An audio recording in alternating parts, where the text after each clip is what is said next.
الرحمن الرحیم۔ آئیے عزیز طلبہ، آج ہمارا 9th کلاس کا تیسرا لیکچر سبق ہجرت نبوی صلی اللہ علیہ وآلہ وسلم کی مشق کے حوالہ سے ہے۔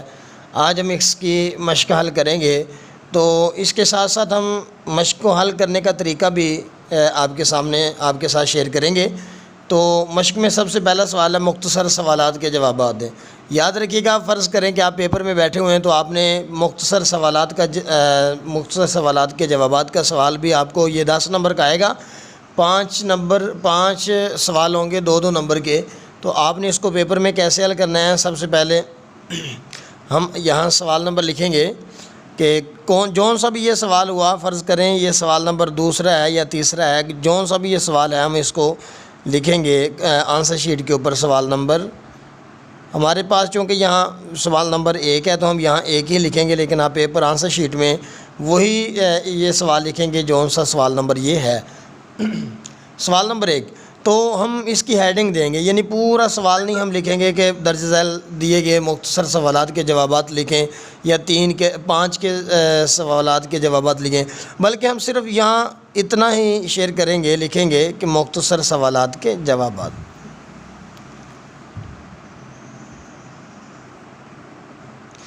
یہ اس کی ہیڈنگ بنے گی، مختصر سوالات کے جوابات۔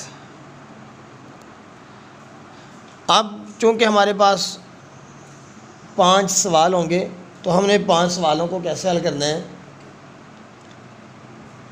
سب سے پہلے ہم یہاں لکھیں گے جواب جز نمبر 1۔ یہ 1 میں اس لیے لکھ رہا ہوں کہ میں نے 1 ہی کا جواب لکھنا ہے۔ اگر آپ نے 5 جزوں میں سے کسی بھی جز کا جواب لکھنا ہے تو جس جز کا آپ نے جواب لکھنا ہے اسی جز کا یہاں لکھیں گے جواب 1، یہاں جواب جز نمبر 1، ٹھیک ہے۔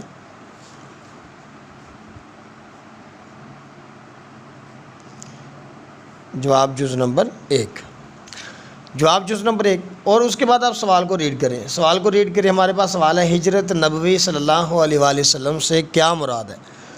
تو ہم یہاں سوال کی ہیڈنگ بنائیں گے درمیان میں اچھی سی خوش خط کر کے،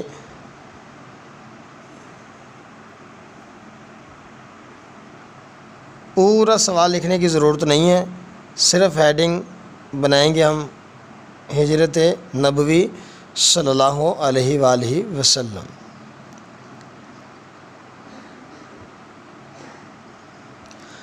تو یہاں ہیڈنگ لکھنے کے بعد یہاں تفصیلی علامت لکھیں، اس کے بعد آپ اپنے پین کے ساتھ اس کا جواب لکھنا شروع کریں۔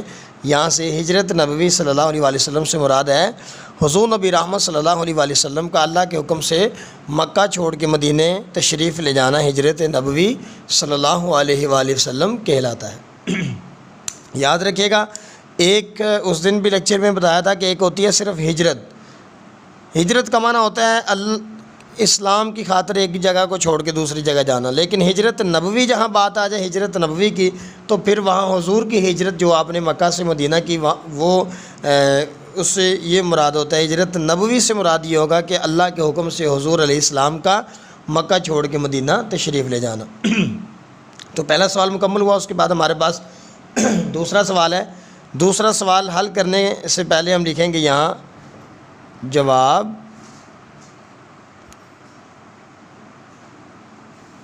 جز نمبر 2۔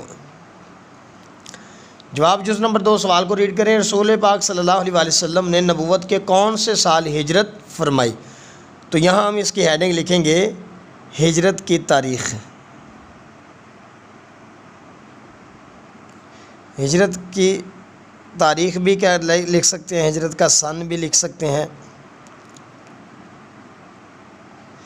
ہجرت کی تاریخ یہ تفصیلی علامت، اور اس کے بعد ہم لکھیں گے کہ حضور نبی رحمت صلی اللہ علیہ وآلہ وسلم نے نبوت کے 13ویں سال ہجرت فرمائی، یعنی حضور علیہ السلام کی نبوت کے اعلان کو 13 سال گزر چکے تھے تو آپ نے مکہ سے مدینہ ہجرت فرمائی۔ تو ہیڈنگ اس کی بنے گی ہجرت کی تاریخ۔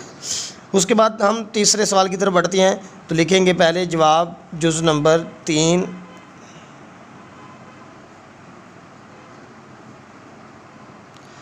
جواب جز نمبر 3، سوال ریڈ کریں۔ رسول پاک صلی اللہ علیہ وآلہ وسلم نے حضرت جناب امیر سے کون سی شخصیت مراد ہے؟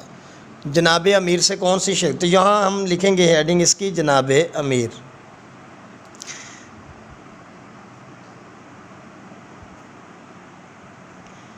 جناب امیر.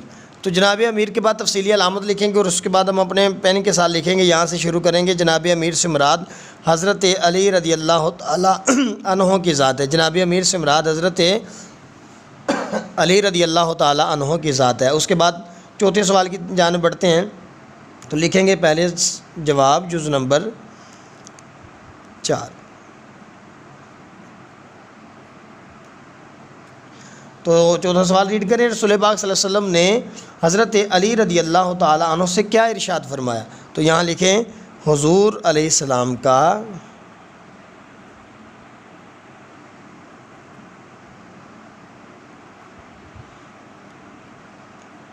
حضرت علی سے ارشاد.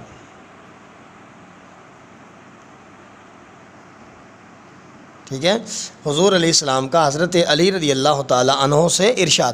آپ چونکہ تفصیلی علامت ہمارا حاشیے کے باہر آیا تو ہم یہاں سے نہیں شروع کریں گے بلکہ اس کا جواب یہاں سے شروع کریں گے کہ حضور علیہ السلام نے فرمایا تم میرے بستر پہ سو رہو اور صبح لوگوں کی امانتیں واپس کر کے مدینے آ جانا. تو اس کی ہیڈنگ بنے گی حضور علیہ السلام کا حضرت علی سے ارشاد.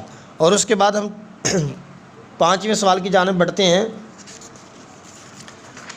تو سب سے پہلے ہم لکھیں گے جواب جز نمبر 5.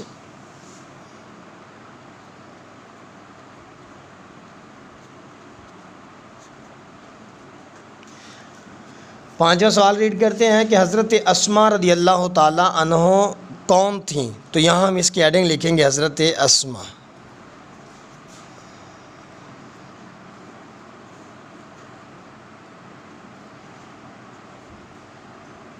یہ ہیڈنگ ہے تفصیلی علامت. اس کے بعد ہم اس کی ڈیٹیل لکھیں گے کہ حضرت اسماء رضی اللہ تعالی عنہ حضور علیہ السلام کی صاحبزادی تھیں. یہ اس کا جواب ہے. اور اس کے بعد ہم بڑھتے ہیں اگلے سوال کی جانب. اگلا سوال ہمارے پاس چھٹا. تو ہم لکھیں گے جواب جز نمبر 6.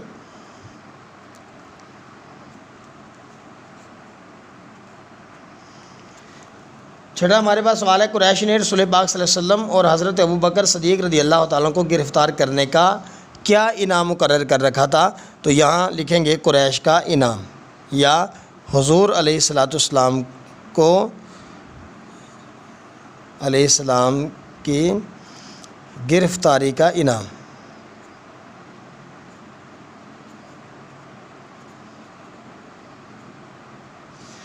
یہ بھی آپ لکھ سکتے ہیں اور یہاں ہیڈنگ دوسری یہ بھی بن سکتی ہے قریش کا انعام. ٹھیک ہے، دونوں میں سے جو سی مرضی ہیڈنگ آپ لکھ سکتے ہیں. تو یہ بھی چونکہ ہمارا تفصیلی علامت حاشیے کے قریب آگے جگہ نہیں ہے تو ہم اس کا جواب یہاں سے شروع کریں گے کہ قریش نے حضور علیہ السلام اور حضرت ابوبکر صدیق رضی اللہ تعالیٰ عنہ کو گرفتار کرنے کا انعام ایک خون بہا یعنی 100 اونٹ رکھا تھا. تو یہ اس کا جواب ہے. اس کے بعد ہمارے پاس اگلا سوال ہے جواب جز نمبر 7.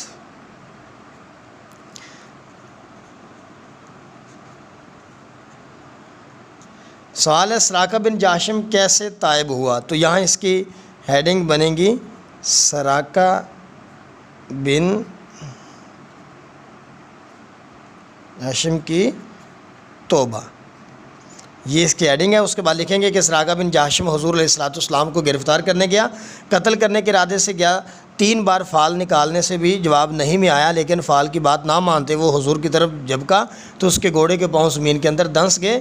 تو 3 بار ایسا ہی ہوا تو وہ سمجھ گیا کچھ اور ہی آثار ہیں تو اس نے امن کی تحریر کا مطالبہ کر دیا.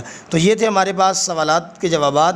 تو سب سے مین چیز اس کے اندر یہ ہیڈنگ تھی جو آپ کے سامنے ہے، اس کو نوٹ کر لیجئے گا. اس کے بعد ہمارے پاس دوسرا سوال ہے متن کو مد نظر رکھتے ہوئے موضوع الفاظ کی مدد سے خالی جگہ پر کریں. تو حافظ عالم نے مسلمانوں کو دارالامان ڈیش کی طرف رخ کرنے کا حکم دیا، مدینہ کی طرف. نبوت کا ڈیش سال شروع ہوا 13واں سال، یہاں خالی جگہ میں آئے گا 13واں سال شروع ہوا. اس وقت نمبر 3 اس وقت بھی آپ کے پاس بہت سی ڈیش جمع تھیں امانتیں. اس کا جواب ہے امانتیں. نمبر 4 ڈیش کو معلوم ہو چکا تھا کہ قریش آپ کے قتل کا ارادہ کر چکے ہیں، یعنی جناب امیر کو حضرت علی رضی اللہ تعالیٰ جناب امیر اس کا جواب ہے. ڈیش سے پہلے ہی قرارداد ہو چکی تھی حضرت ابوبکر صدیق، یہاں خالی جگہ میں آئے گا حضرت ابوبکر صدیق. اسی طرح ڈیش راتیں غار میں گزریں 3، اس کا جواب ہے 3۔ کتابیں آپ کے پاس موجود ہیں، آپ دیکھ لیجئے گا۔ اس کے بعد ہمارے پاس اگلا سوال ہے، صحیح اور غلط کی نشاندہی کریں۔ نمبر 1، دعوت حق کے جواب میں ہر طرف تلوار کی جھنکاریں سنائی دے رہی تھیں، بالکل صحیح۔ حافظ عالم نے مسلمانوں کو دارالایمان حبشہ کی طرف رخ کرنے کا حکم دیا، غلط ہے۔ نبوت کے 13ویں سال اکثر صحابہ مدینے پہنچ چکے تھے، بالکل صحیح ہے۔ سب لوگوں نے ایک ہی رائے پیش کی، بالکل غلط ہے۔ اہل عرب زنانہ مکان کے اندر گھسنا مایوس سمجھتے تھے، بالکل صحیح ہے۔ فاتح خیبر کے لیے قتل گاہ فرش گل تھا، بالکل صحیح ہے۔ حضرت ابوبکر صدیق رضی اللہ عنہ کا غلام رات کے بکریاں چرا کر لاتا، بالکل صحیح۔ حضرت عائشہ صدیقہ رضی اللہ تعالیٰ عنہ گھر سے کھانا پکا کر غار میں پہنچاتی، غلط ہے۔ صبح قریش کی آنکھیں کھلی تو پلنگ پر حضرت صلی اللہ علیہ وسلم ہی کے بجائے جناب امیر تھے، بالکل صحیح ہے۔ نبی کریم صلی اللہ علیہ وسلم کی تشریف آوری کی خبر مدینے پہلے پہنچ چکی تھی، بالکل صحیح ہے۔ اور اس کے بعد کالم والا سوال آپ چھوڑ دیجیے۔ اس کے بعد ہمارے پاس ہجرت نبوی صلی اللہ علیہ وسلم کے خلاصہ ہے، وہ آپ خلاصے سے یاد کیجیے گا، اس کو لکھیے گا بھی۔ اور اس کے بعد ہے ہمارے پاس اعراب والا سوال، تو اعراب والا سوال ہم یہاں حل کرتے ہیں۔ تو یہاں لکھیں گے سب سے پہلے اعراب، سوال نمبر 2 کر کے آپ لکھ لیں، ویسے تو جون سا بھی ہوا وہی آپ لکھیں گے، سوال نمبر 2۔ تو یہاں لکھیں گے اعراب، ٹھیک ہے۔ اور اس کے بعد یہاں الفاظ لکھیں ہیں۔ سب سے پہلا لفظ ہے حافظ عالم، حافظ عالم، ہا کے اوپر زبر، فا کے نیچے زیر، زوئے کے نیچے زیر، عین کے اوپر زبر، لام کے اوپر زبر، میم ساکن، حافظ عالم۔ اس کے بعد ہے وجود اقدس، واو کے اوپر پیش، جیم کے اوپر پیش، واو ساکن، دال کے نیچے زیر، الف کے اوپر زبر، کاف ساکن، دال کے اوپر زبر، سین ساکن، وجود اقدس۔ اور اس کے بعد ہمارے پاس ہے دارالامان، دارالامان، دال کے اوپر زبر، را کے اوپر پیش، لام ساکن، الف کے اوپر زبر، میم کے اوپر زبر، نون ساکن، دارالامان۔ اس کے بعد ہمارے پاس ہے قبائل، قبائل، قاف کے اوپر زبر، با کے اوپر زبر، حمزہ کے نیچے زیر، لام ساکن۔ اور اس کے بعد ہمارے پاس لفظ ہے محاصرہ، لفظ ہے محاصرہ، محاصرہ، میم کے اوپر پیش، ہا کے اوپر زبر، صاد کے اوپر زبر، را کے اوپر زبر اور ہے ساکن۔ عداوت، عین کے اوپر زبر، دال کے اوپر زبر، واو کے اوپر زبر، تا ساکن۔ اس کے بعد ہے بوسہ گاہ خلائق،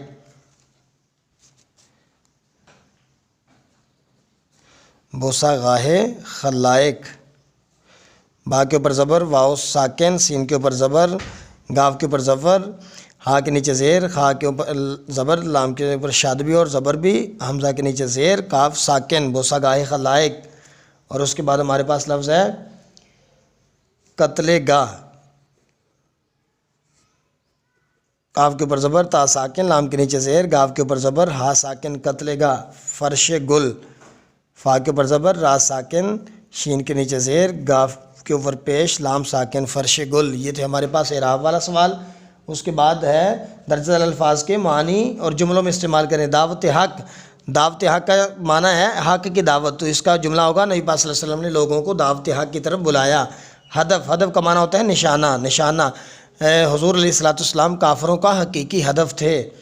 معیوب، معیوب کا معنی ہوتا ہے برا سمجھنا، عرب لوگ زنانہ مکان کے اندر گھسنا معیوب سمجھتے تھے۔ ترکش، ترکش جہاں تیر رکھا جاتا ہے، سراقم بن جاشم نے ترکش سے فال نکالی۔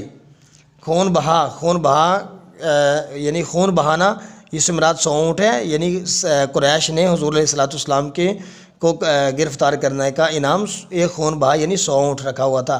اس کے بعد اگلا سوال ہمارے پاس جمع واحد ہے، ہدف واحد ہے، اس کی جمع اہداف، جنکاریں جمع ہے، اس کی واحد جنکار، رائیں جمع ہے، اس کی واحد رائے، زنجیر واحد ہے، اس کی جمع زنجیریں، قبیلہ واحد ہے، اس کی جمع قبائل۔ تو یہ تھا آج کا ہمارا سبق، اور اس کے بعد انشاءاللہ کل اگلا سبق شروع کریں گے۔ اس میں سے جو نیٹ کاپی پہ نوٹ کرنے والا سوال ہے وہ سب سے پہلے تو پہلا سوال ہے مختصر سوالات، اور اس کے بعد یہ اعراب والا سوال اور یہ جملوں والا سوال، یہ اپنی نیٹ کاپی پہ نیٹ کیجئے گا۔